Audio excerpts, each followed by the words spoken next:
A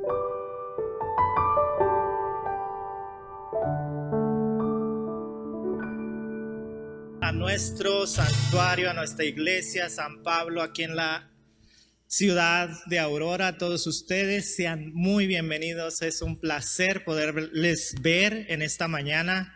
A ustedes, las personas que están conectadas allá afuera, en cualquier país, de donde quiera que usted nos vea, muy bienvenidos al escuchar el mensaje de la palabra de Dios en este día.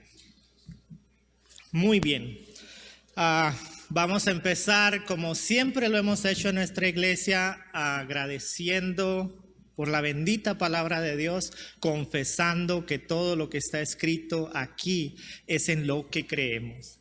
Y decimos, como siempre, por tantos años ya lo hemos dicho, esta es la palabra de Dios, yo creo en ella, hay poder en ella y viviré por ella. Para nuestro sermón de hoy, notarán y habrán notado que el pastor no está con nosotros. Para mí es un privilegio poder traerles el mensaje de la palabra de Dios este día. Para nuestro estudio, nuestra palabra de hoy lleva por título: Cuando tienes que decir adiós a lo que amas.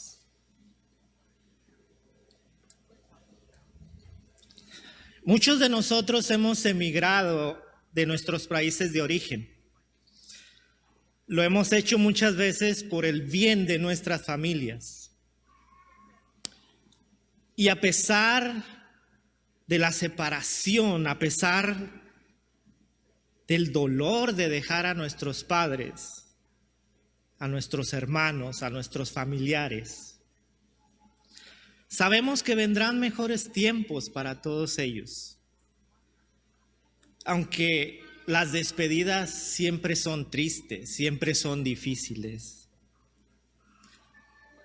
La mayor parte de nosotros como inmigrantes hemos pasado por esta situación.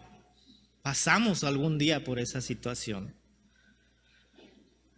Si ustedes, alguno de ustedes, tuvieron alguna vez que emigrar de su país de origen, le voy a pedir una cosa. Cierre sus ojos un momento. Cierre sus ojos un momento y piense en ese día en que tuvo que despedirse de sus padres, en que tuvo que despedirse de sus hermanos, que tuvo que despedirse de sus amigos de la infancia. Piénselo, piense un momento en ese día. ¿Qué sintió en su corazón ese día? ¿Qué sentirían sus padres, sus hermanos, sus amigos? De esa misma manera tuvo que haber sido para aquellos 11 discípulos de nuestro Señor y el resto del grupo. No sabemos exactamente cuántos estaban ahí. Cuando el Señor se despidió y ascendió a los cielos, los cristianos, nosotros como cristianos, celebramos este jueves pasado la ascensión de nuestro Señor Jesucristo al cielo. Es lo que se celebra en el calendario cristiano un día como el jueves. La ascensión de Cristo. ¿Por qué lo hacemos? ¿Por qué hacemos esto?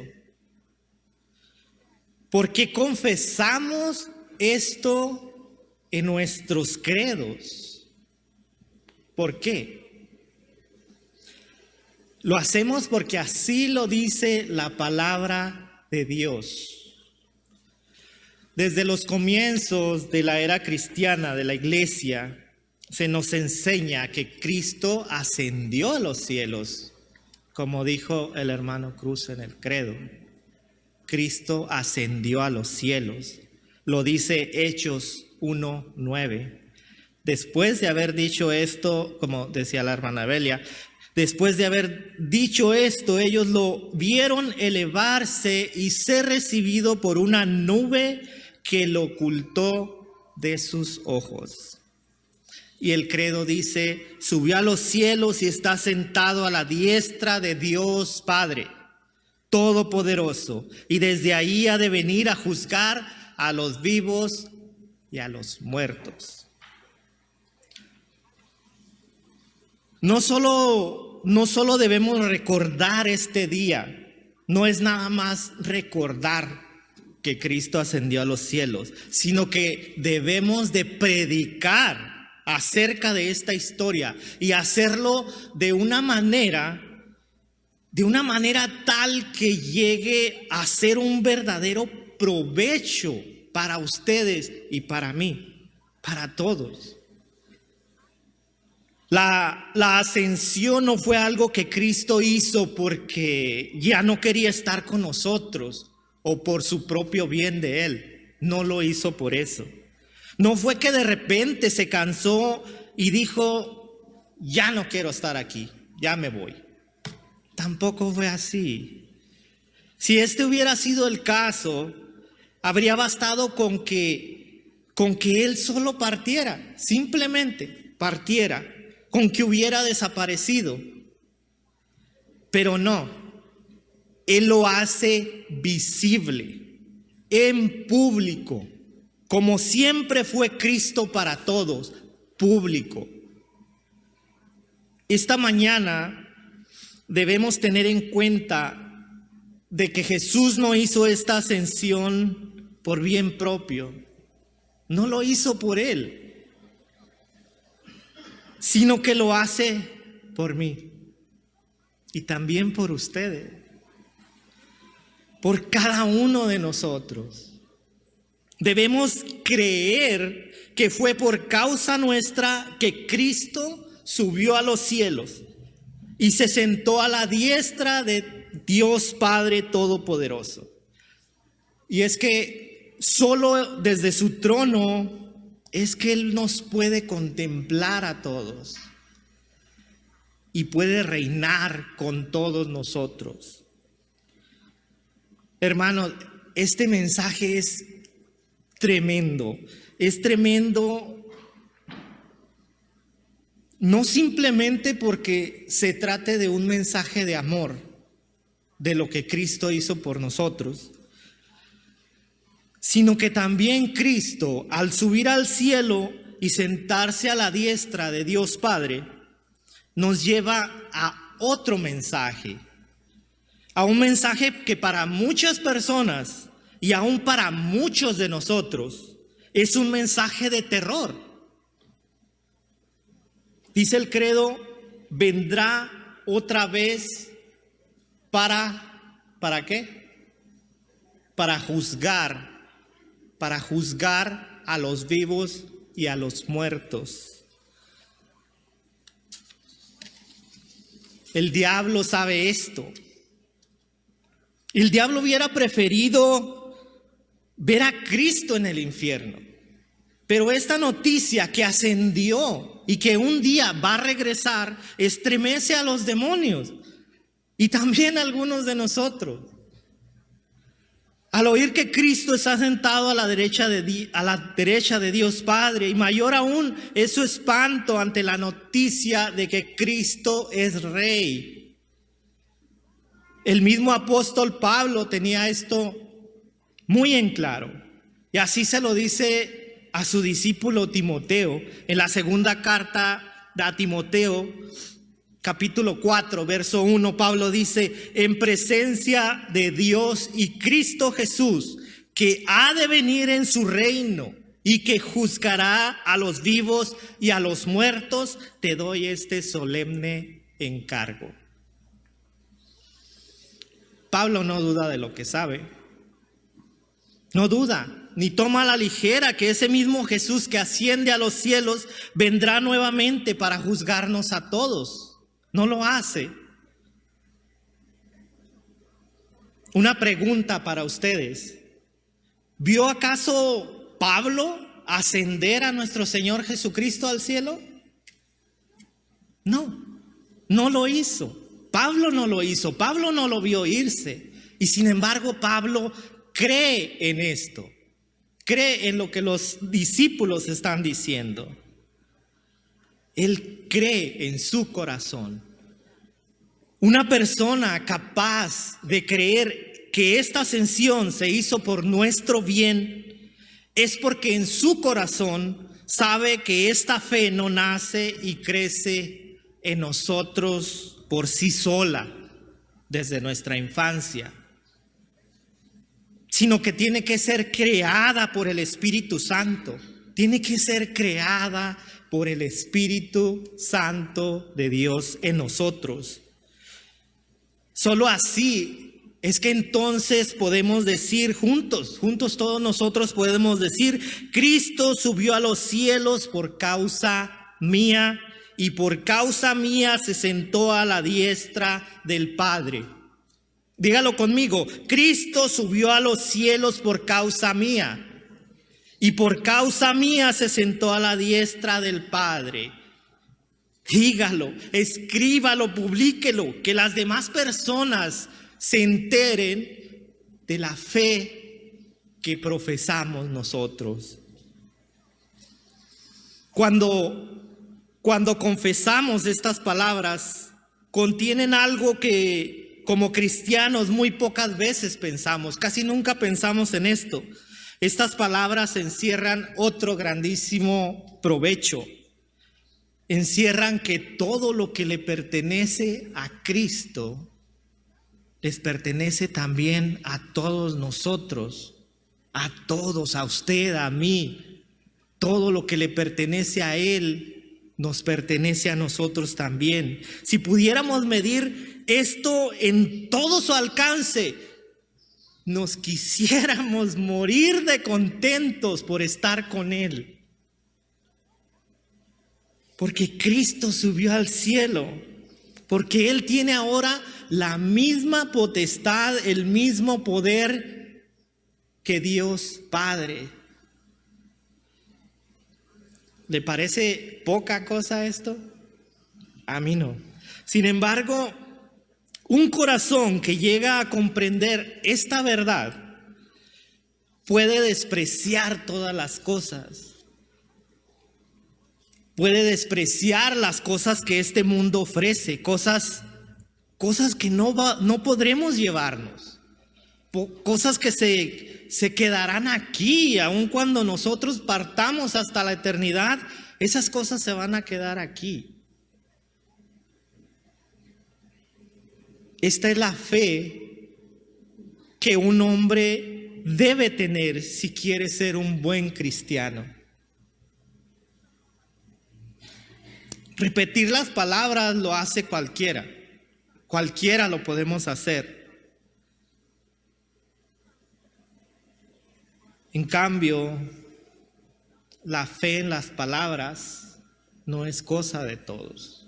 No es fácil creer en las palabras que repetimos. Examínese cada uno de ustedes a sí mismo y vea qué efectos causa en su corazón. ¿Qué efectos causa que Cristo vendrá un día a juzgar a los vivos y a los muertos? ¿Qué siente usted en su corazón cuando escucha esto? Si tiene temores al saber que Cristo regresará para juzgar a vivos y muertos, es que aún no tiene la verdadera fe. Porque la fe echa fuera el temor, dice la palabra. Ahora, la orden de Cristo de predicar de su resurrección se dirige a personas de fe débil, como la mía, como la suya. Dice la Biblia en los últimos capítulos de San Juan que finalmente se le apareció a los 11 mismos. Y estando ellos sentados a la mesa y les reprocha su incredulidad y su dureza de corazón, porque no habrían creído a los que le habían visto resucitado. Tomás es un ejemplo de esta incredulidad, el buen Tomás.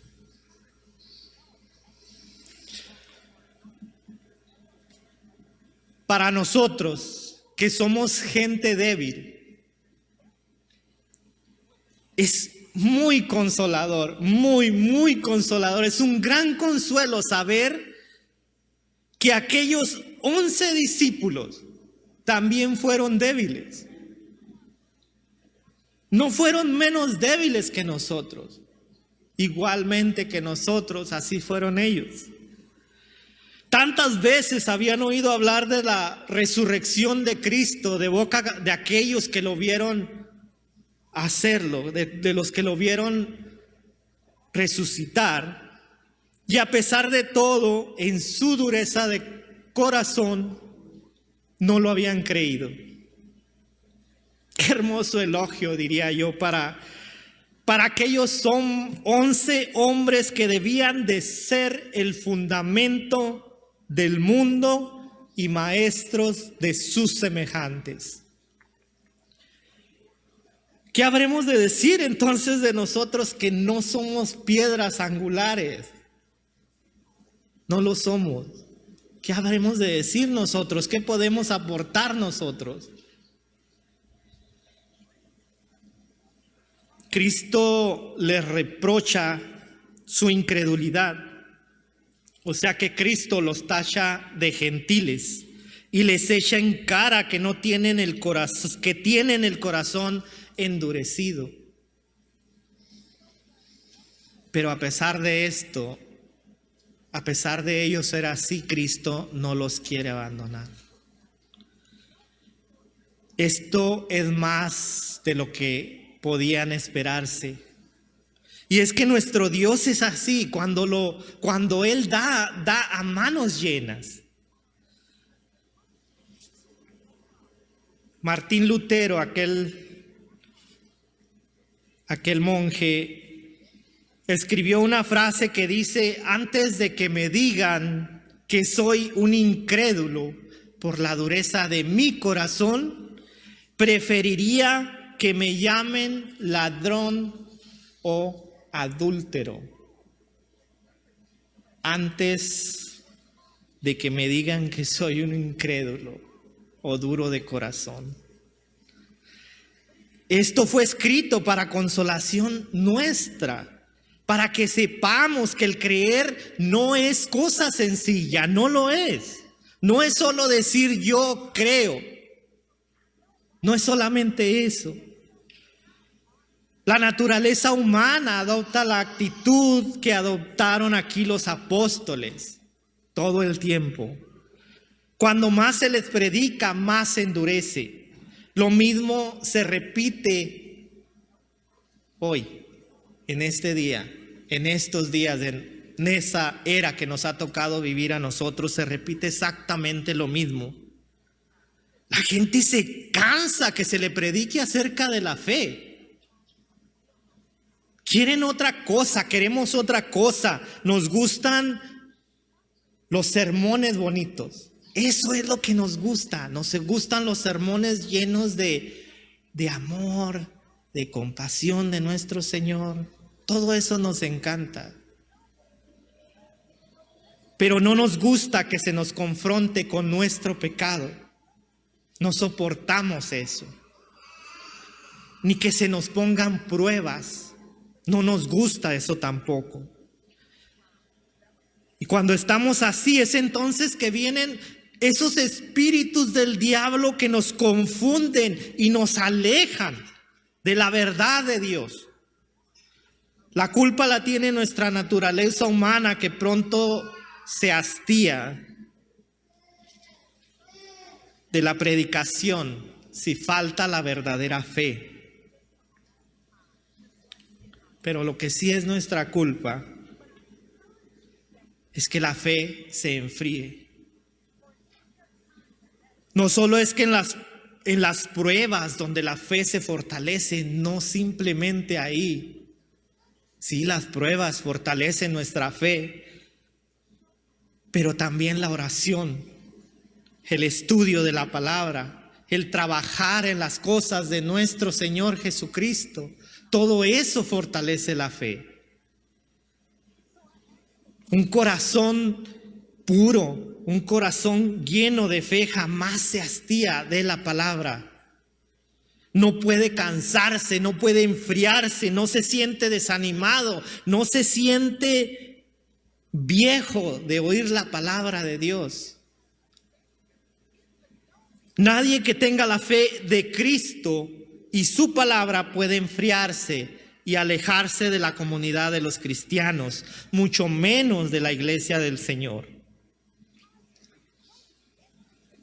Otro consuelo más que se desprende para nosotros de esta actitud negativa de los apóstoles es que no debemos desesperarnos si notamos en nosotros esa incredulidad. No debemos desesperarnos si notamos ese endurecimiento de nuestro corazón. Si notamos ese quisiera pero no puedo. ¿Cuántas veces alguno de ustedes ha dicho eso? Quisiera hacer esto pero no puedo. Quisiera hacer aquello pero no puedo. Yo creo que a todos nos ha pasado. Pero fíjese en esto. Cristo encuentra a sus discípulos sentados a la mesa. Sentados en la mesa. Pero no estaban estudiando los libros sagrados, sino que estaban comiendo. En cierto modo, todos nosotros estamos sentados a la mesa, pero no estamos estudiando los libros sagrados, no estamos estudiando la palabra de Dios. ¿Qué estamos haciendo? Estamos comiendo. Ponemos gran empeño en que no nos falte nada de lo que estimamos necesario para la vida corporal. Ponemos mucho empeño que no nos falte comida, mucho empeño que no nos falte casa, que no nos falte carro. Todo lo que necesitamos, ponemos mucho empeño en eso. Y no es que Cristo desprecia a sus discípulos a raíz de ello, no lo hace. Pero no obstante, les reprocha su incredulidad. ¿Para qué? Para que se mejoren, para que cambien. No se ha de creer que los apóstoles hayan sido completamente incrédulos. La Biblia no nos dice esto. Solo este asunto de la resurrección fue lo que no creyeron. Solamente esto. Mas a pesar de esto, a pesar de que solo fue este asunto, la Escritura los califica de incrédulos, como si se hubieran resistido tercamente a admitir la verdad por este simple hecho. Y así, a los que estamos perdidos a causa de nuestra débil fe, se nos aplica el mismo término que a los gentiles. Y no podemos menos que aceptarlo. Tenemos que aceptar esto. La diferencia está en que los incrédulos, la gente que no cree, esto no les importa nada. A ellos ya no les importa. Ellos le han vuelto la espalda a Dios. Los cristianos sinceros y fieles sienten remordimiento de conciencia por no tener una fe fuerte a pesar de que quisieran tenerla. Nos remuerde la conciencia pensar que no podemos tener la suficiente fe. Si usted no logra hacer mayores progresos en este sentido, admítalo al menos. Admita al menos como justificado el reproche de nuestro Señor Jesucristo. O sea que Cristo tiene razón. pero no le vuelva la espalda. No sea que su débil fe se apague del todo. Pues este es precisamente el modo de obrar del Espíritu Santo de Dios. El mostrarse fuerte en la debilidad y solo en ella. Nuestra fe sostiene una lucha continua contra 3 adversarios. Todo el tiempo nuestra fe está luchando contra 3 adversarios.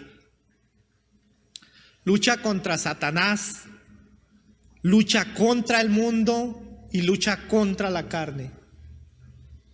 Nuestra fe está continuamente, día y noche, está peleando contra estos enemigos. Todo el tiempo. Cuando faltan las recias batallas, las pruebas,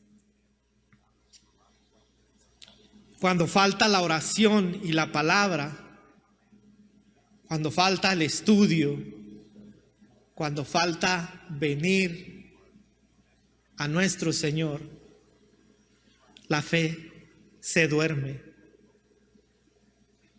Así les pasó a los discípulos, lo mismo les pasó a ellos. Mientras no tuvieron que enfrentarse con nadie, se sentaron a la mesa, se fueron de pesca, siguieron su vida como si nada hubiera pasado. Pero más tarde, una vez que ellos atraen la enemistad de los judíos, de los romanos, vea qué pruebas de constancia dieron ellos.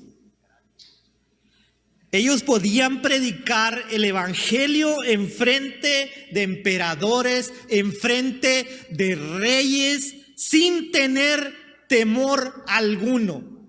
Nada. Estas eran las pruebas que ellos estaban dando después. Esto mismo, hermanos, esto mismo sucede con nosotros. ¿Quién de nosotros se atrevería hoy día a decir que Pedro era incrédulo y que era endurecido? Nosotros somos peor.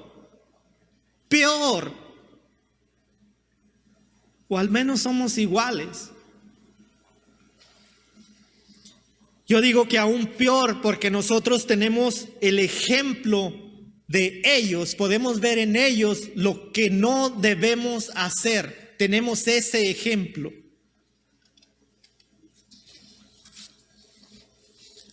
Después de haber reprendido a los discípulos porque no habían creído lo de la resurrección, Cristo les confiere el cargo de predicadores.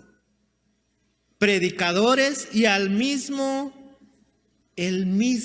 reino de los cielos. Les confía el reino de los cielos. Wow.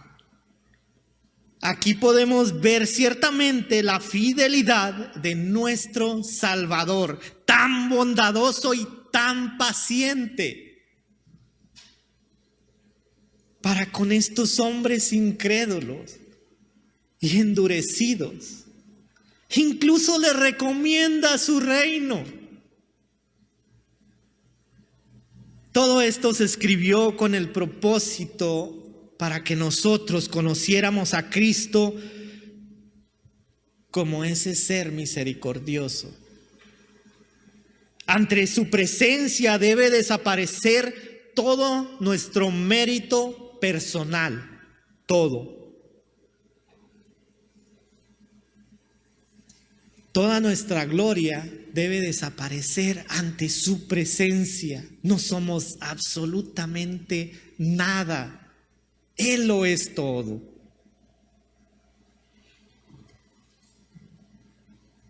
¿Con qué habrían merecido aquellos apóstoles que el Señor les encomendara la tarea de salvar a otros? ¿Qué hubieran podido ellos hacer para merecer este privilegio de salvar a otros? Nada. Cristo no esperó a que, desistiendo de comer, hubieran practicado al menos por cierto tiempo el ayuno. No lo hizo. Si con algo merecieron ellos ser fundamento y piedra angular de la iglesia, fue con su incredulidad y su dureza de corazón. Con eso merecieron ser la piedra angular de la iglesia. Gracias, Señor, porque lo que tú das, lo das a la debilidad y a la dureza de corazón de los hombres, para que nadie se jacte ante ti de tus propios méritos. El encargo de Cristo resucitado, lo sabemos todos, es la predicación del Evangelio. Jesús encarga a sus discípulos que vayan por todo el mundo y que prediquen al Evangelio a todas las personas por todo el mundo. Le pregunto yo a usted, ¿acaso llegó algún apóstol a México?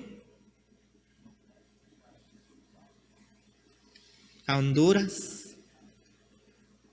¿A Estados Unidos? ¿A Costa Rica? Hay muchas otras regiones que jamás vieron la presencia de un apóstol de Cristo. Por ejemplo, el apóstol Santiago fue muerto ya en su primer año de apostolado. Ni siquiera un año pasó antes de que fuera muerto. ¿Dónde murió él? En Jerusalén. En Jerusalén. Entonces, ¿en qué sentido pues podemos tomar por cierto que el Evangelio había de ser predicado en todo el mundo por medio de los apóstoles? ¿En qué sentido? Debemos de entender las palabras de nuestro Señor Jesucristo como señalando el curso que habría de tomar el Evangelio, a dónde iba a ir. No el fin o la meta que los apóstoles habrían de alcanzar personalmente. No era esto lo que Cristo estaba hablando. Él les dice, vayan. Esto significa la proclamación, el inicio de llevar al mundo entero y necesitado este mensaje glorioso que Jesucristo resucitó. Y la salvación es ahora para nosotros. Ahora todos nosotros tendríamos que dar testimonio de que nos fue predicado el Evangelio. Se nos fue predicado. Por eso Dios dio a la iglesia hombres con virtudes diferentes, variadas. Siendo pues los apóstoles los primeros en irse a esa carrera que habría de atravesar el mundo entero. La orden de Cristo se cumple, aunque algunos de los apóstoles ni siquiera salieron de la ciudad de Jerusalén. La orden se cumple. Es como, ponerle un ejemplo, es como cuando pastor me dice, Luis, te estás preparando en nuestra escuela misionera para llevar la predicación del Evangelio a otros lugares. La predicación no va a empezar cuando yo llegue a esos lugares, o cuando Agustín llegue a esos lugares, o cuando Cruz llegue a esos lugares. No va a empezar en ese momento. La predicación empieza desde ahora. Empieza cuando ponemos nuestro cuerpo, cuando ponemos nuestras palabras en movimiento, cuando con la oportunidad que Dios nos da para prepararnos en la escuela misionera, para después ir al seminario y estar mejor equipado para compartir la bendita palabra de Dios. Ahí empieza la predicación. La predicación no espera que usted vaya de un lugar a otro. La predicación empieza antes. La palabra vayan, lo que Jesucristo dijo, vayan, significa en el diccionario moverse de un lugar a otro. Eso es vayan. Se mueve de un lugar a otro. Pero esta acción de ir de aquí hacia allá no se completa sin algo muy importante. ¿Sabe lo que es? No se completa si yo no me empiezo a mover. Tengo que empezar a moverme para que esa acción se complete. Para ir de un lugar a otro, usted tiene que empezar a moverse. La acción no se completa si no la empezamos. Por lo tanto, debemos todos nosotros, como brazos, como pies de Cristo, empezar con esta acción. Empezar esta predicación que luego debe ir por el mundo entero. Todo el mundo equivale entonces a todas las personas que están a mi alrededor. Y en mi caminar para compartir las buenas noticias. De eso se trata, de empezar. Ya para terminar, le puedo hacer una pregunta. ¿Es que en verdad no hemos oído el Evangelio? ¿No lo hemos hecho? Por supuesto que sí. La Biblia dice en Romanos 10:18, por toda la tierra ha salido la voz de ellos, y sus palabras han llegado hasta los confines de la tierra. Esta predicación está saliendo aún y seguirá saliendo el día a día hasta llegar a su meta, hasta que nuestro Señor Jesucristo regrese. ¿Qué evangelio es este que según la orden de Cristo debe ser predicado a toda criatura? ¿Cuál es este evangelio? Que el que creyere y fuere bautizado será salvo. Ese es el evangelio. Aquí se puede ver lo que es el evangelio. Con esto el Señor indica al mismo tiempo que ahora somos dirigidos, somos movidos, somos llevados por el amor de Cristo en su palabra, en su perdón que nos ofrece la salvación. Esta predicación que lo único que me dice y me ofrece es el valor, la confianza que Dios reine en mi corazón. Es todo lo que necesitamos creer. No necesitamos nada más. Creer que es cierto este mensaje. Creer que es verdad. Este mensaje es el mensaje para usted y para mí el día de hoy. Que nos apoderemos de las palabras de nuestro Señor Jesucristo. Que nos apoderemos de su mensaje. Que aprendamos a vivir confiadamente. Que el mismo Jesús que una vez ascendió, que una vez se fue,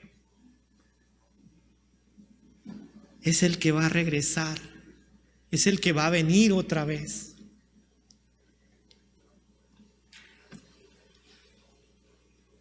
Gracias, hermanos, por estar aquí y poder celebrar todos juntos que nuestro Señor un día regresará, va a regresar. Debemos de estar preparados porque no sabemos el día ni la hora, dice su palabra. Debemos estar listos. Enseguida vamos a continuar con una oración y después nuestros hermanos en la alabanza tendrán un canto para nosotros. Después del canto continuaremos con nuestras peticiones. Más que una oración por ustedes, me gustaría que me acompañaran repitiendo conmigo esta oración. Oremos. Señor Jesús, soy un pecador. He hecho cosas malas en mi vida y me arrepiento de haberlas hecho. No quiero vivir de este modo ya más. Pero no tengo el poder para cambiar. Por eso abro mi corazón a ti y creo que moriste por mí. Pagaste el precio por todas las cosas malas que he hecho y abriste un camino para que yo pudiera ser libre. Libre de mi pasado y de todas las cosas que esta vida que me atormentan la mente y quitan mi esperanza. Creo que viniste a darme vida. En este día, Señor Jesucristo, Hijo de Dios, entra en mi existencia y sé el Señor de mi vida. Tú me enseñarás, me guiarás, me sostendrás y serás mi Salvador. Creo, Señor, que vienes a mi vida y quebrantas todas las cadenas que me han tenido cautivo. De hoy en adelante, Señor Jesús, tú y solamente tú serás el Rey de mi vida. Caminaré a tu lado y hablaré acerca de ti. Tú me cambiarás en la persona que tú me diseñaste para ser. No me dejes regresar atrás. No dejes que mi corazón se enfríe o que mi fe se duerma. Más bien déjame traer honor y gloria a tu nombre. Creo con todo mi corazón que tú me has aceptado y limpiado y me has dado una razón para vivir por ti, Señor Jesucristo. Gracias, Padre Celestial, porque eres bueno. Permite, Señor, que tu palabra llegue hasta el último rincón de esta tierra y a cada corazón que esta mañana ha escuchado tu mensaje.